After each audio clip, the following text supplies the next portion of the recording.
টানা লাগাতার বর্ষণের জের এক মাসের ওপর সময় ধরে এই পুরো অঞ্চল রয়েছে জলের তলায়। দ্বারকা নদীর জল বৃদ্ধি হওয়ার কারণে 12টি গ্রামের বাসিন্দার যাতায়াত কার্যত এক দুর্বিষহ হয়ে উঠেছে। এমন পরিস্থিতিতেও নাকি এলাকায় মিলছে না কোনো রকম সরকারি সাহায্য।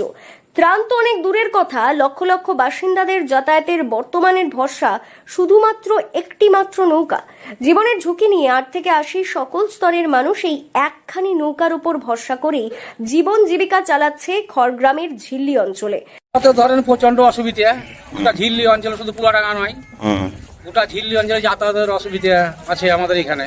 আচ্ছা, আমাদেরকে একটা লাইট গ্রামে তাও ঠিক করতে পারছে না, লাইটটা খুলে রেখে হলো আমাদের প্রধান। আচ্ছা, উনি বললে যে আমাদের কোনো এখতিয়ার নাই, ওটা এমএলএ এর কোটা, এমএলএ ওটা ঠিক করে দিবে। হ্যাঁ, সেটা আমরাই বলেছিলাম যদি প্রধানের এখতিয়ারই না থাকে তাহলে লাইটটা খোলার অধিকার ছিল না, তো বাড়িতে রাখার কোনো দরকারই নাই। তাহলে লাইটটা যাতে ঠিক হয়,